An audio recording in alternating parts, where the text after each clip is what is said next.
Hello friends, welcome to my channel. आज हम लोग ईवीएस क्लास 3 के एनसीईआरटी पर आधारित चैप्टर 15, 17 और 18 को डिस्कस करेंगे। मैंने यह चैप्टर 16 को नहीं लिया है क्योंकि चैप्टर 16 में कुछ भी इम्पॉर्टेंट नहीं है जो आपके प्रीवियस ईयर में आए हुए हैं, आने की संभावना है। तो मैंने चैप्टर 16 को निगलेक्ट किया है। और चैप्टर 18 जो है, इससे बहुत सारे क्वेश्चन प्रीवियस ईयर में हर साल पूछते हैं और आगे भी पूछेंगे, इसलिए मैंने यहाँ पर चैप्टर 18 मोस्ट इम्पॉर्टेंट लगा रखा है।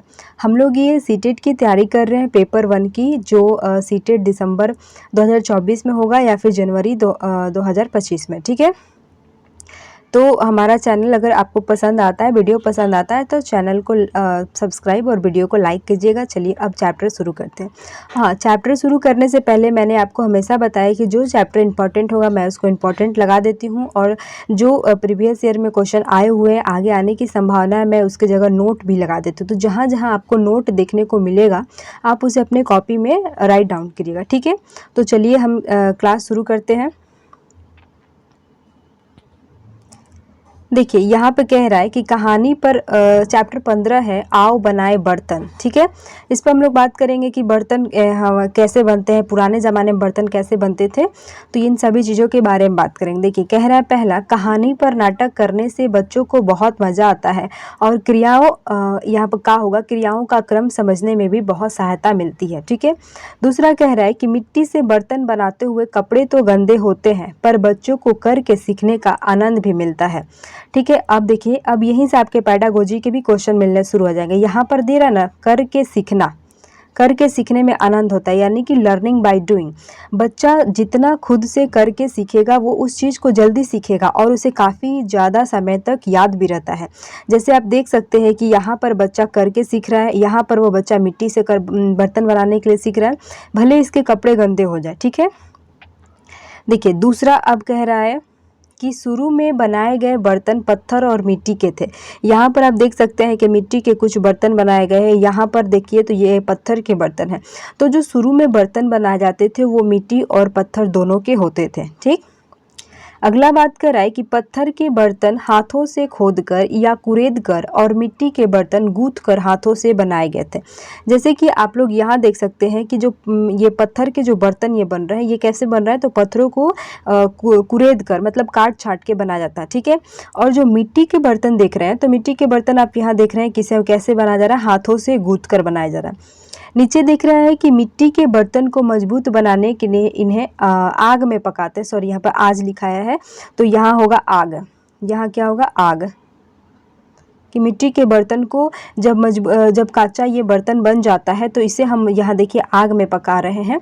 तो मिट्टी के बर्तन को मजबूत बनाने के लिए इन्हें आग में पकाया जाता है। ठीक है, आप लोग यहाँ पर आग लिख लीजिएगा। अगली बात करते हैं। देखिए, हम लोग चैप्टर 16 को छोड़ रहे हैं, चैप्टर 17 आया। तो यहाँ देखिए, यहाँ कह रहा है चिट्ठी आई है। पहले भी हम लोग जब पुराने ज़माने में चिट्ठी आती थी तो जब चिट्ठी आती थी तो कितने लोग खुश हो जाते थे। तो वही चैप्टर है। देखिए, यहाँ कह रहा है कि कक्षा में ही अपने मित्र को चिट्ठी लेकर कुछ बताने में बच्चों को मज़ा आएगा और यह उन्हें पत्र लेखन के लिए प्रोत्साहित करेगा।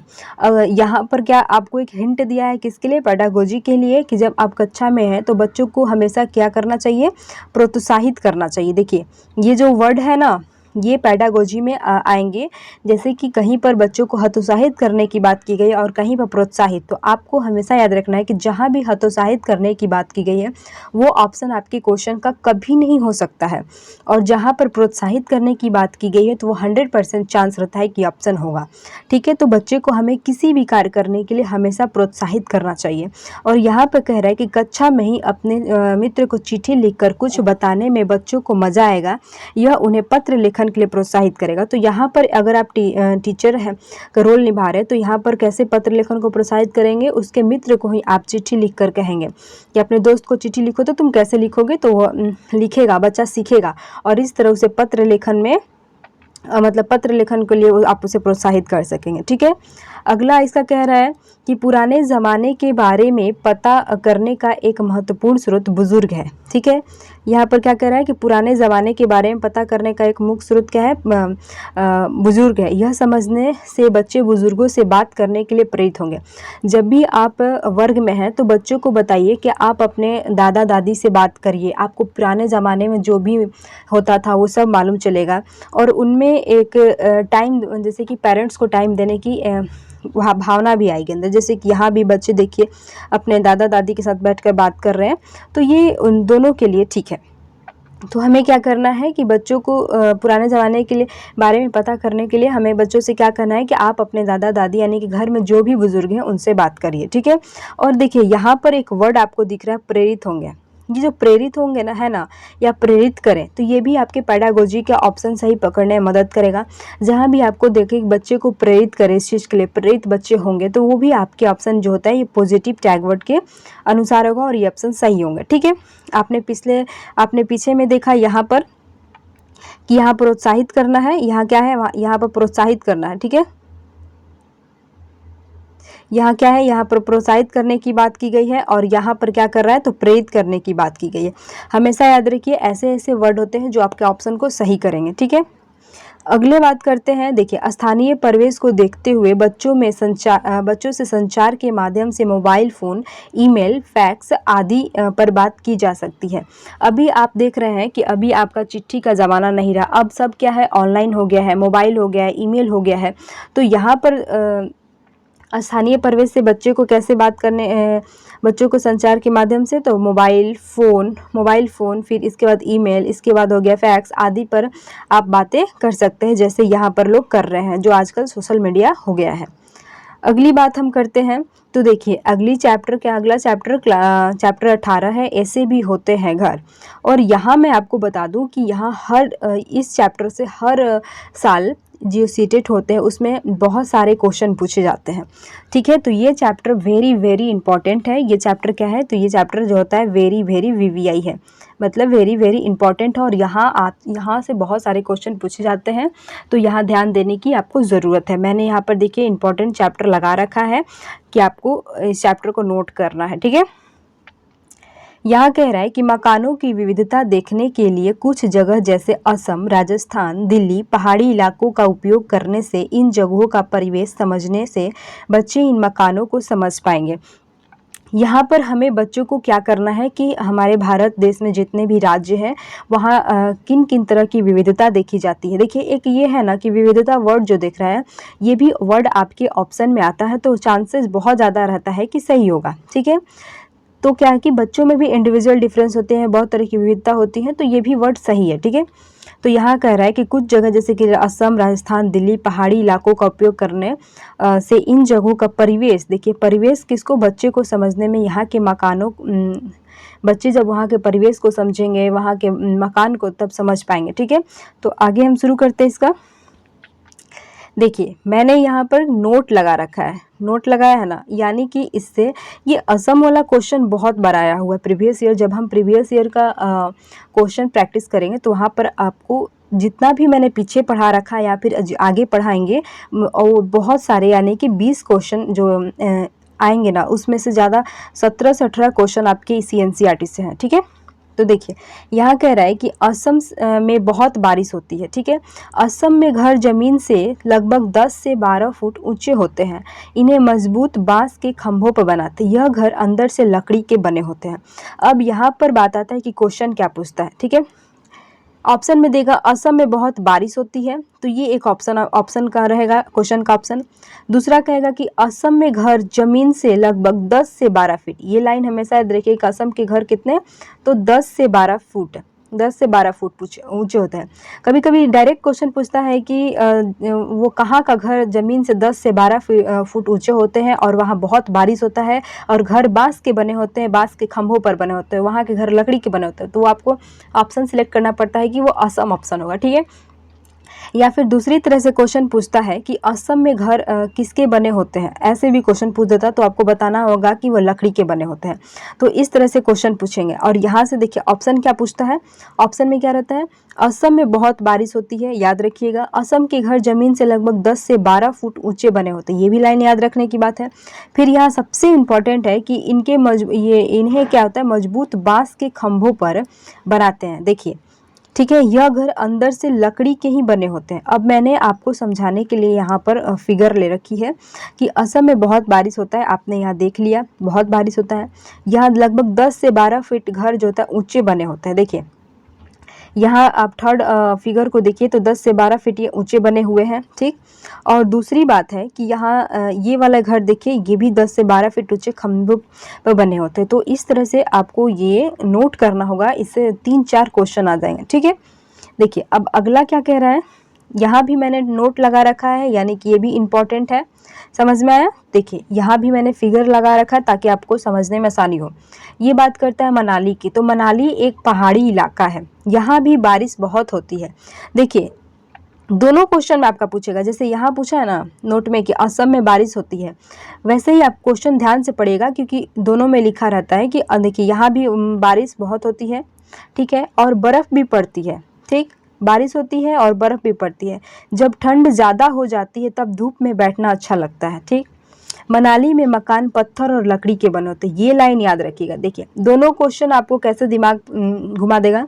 असम में पूछेगा कि वहाँ भी बारिश होती है और वहाँ के घर भी लकड़ी के बने होते हैं, और मनाली में भी बारिश बहुत होती है और यहाँ के घर भी पत्थर और लकड़ी के बने होते हैं। तो अंतर आपको समझना है कि असम, वहाँ क्या लगा है, स लग रहा है, तो वहाँ बाँस, याद रखिए बाँस में भी स आ रहा है, तो बाँस प्लस असम, बाँस प्लस असम। और जहाँ बाँस के घर होते हैं तो वहाँ वो क्या होते हैं, थोड़ा सा ऊपर बना देते हैं, यानी 10 से 12 फीट हो गए। तो उस तरह से आप उसको ट्रिक से याद करेंगे। मनाली की बात करते हैं तो सभी लोग मनाली में घूमने जाते हैं। तो क्यों घूमने आते हैं, क्योंकि वहाँ पर बहुत अच्छा बर्फ़ पड़ती है। तो बर्फ़ जब पड़ेगी तो ठंड भी रहेगी, ठीक है। और बर्फ़ पड़ेगी तो अगर वहाँ के जो घर होते हैं वो डायरेक्ट नीचे से क्या होते हैं, पत्थर के बना दिए जाते हैं और ऊपर से लकड़ी के, और क्या ऐसे झुकाव टाइप के बनाए जाते हैं, जैसे कि यहाँ झुकाव टाइप बनाया गया ताकि सारा बर्फ़ क्या है, नीचे आ जाए। तो आपको याद रखना होगा कि मनाली में बारिश होती है, बर्फ़ भी पड़ता है और ठंड भी ज़्यादा होती है। और मनाली के मकान कैसे होते हैं, पत्थर और लकड़ी से बने होते हैं। तो इस तरह से आप याद रख सकेंगे। अगला देखिए कह रहा है कि दिल्ली में ऊंची ऊंची इमारतें होती हैं। भाई दिल्ली भारत की राजधानी है, तो यहाँ ऊंची ऊंची इमारतें तो होंगी, आप ऐसे भी याद रखेंगे। तो दिल्ली में ऊंची ऊंची इमारतें होती हैं। फिर मैंने आपको यहाँ पर नोट करवाया है, देखिए जम्मू कश्मीर में लोग इलायची और बादाम डाला हुआ कहवा यानी कि चाय पीते हैं। जम्मू कश्मीर को क्या बोलते हैं, स्वर्ग बोलते हैं। और यहाँ देखेंगे तो ये वाला बादाम भी बहुत महंगा मिलता है और ये इलायची भी अब महंगी हो गई है। तो आप इस तरह से दिमाग में रखेंगे कि दोनों चीज़ कहाँ, जिनके पास बहुत पैसा हो वो खरीदेंगे, यानी स्वर्ग के लोग, ऐसे याद कर सकते हैं। तो जम्मू कश्मीर में लोग इलायची और बादाम में डाला हुआ कहवा यानी कि चाय पीते हैं। देखिए यहाँ पर मैंने फिगर लगा रखा है इलायची और बादाम का, और इसका ये बादाम में डाला हुआ कहवा यानी कि चाय पीते हैं, ठीक है। और ये दोनों चीज़ कहाँ होता है, तो कश्मीर में होता है, जम्मू कश्मीर में। यहाँ तक समझ गए। अगला क्वेश्चन कह रहा है, यहाँ भी मैंने नोट लगा रखा है, यहाँ पर भी देखिए।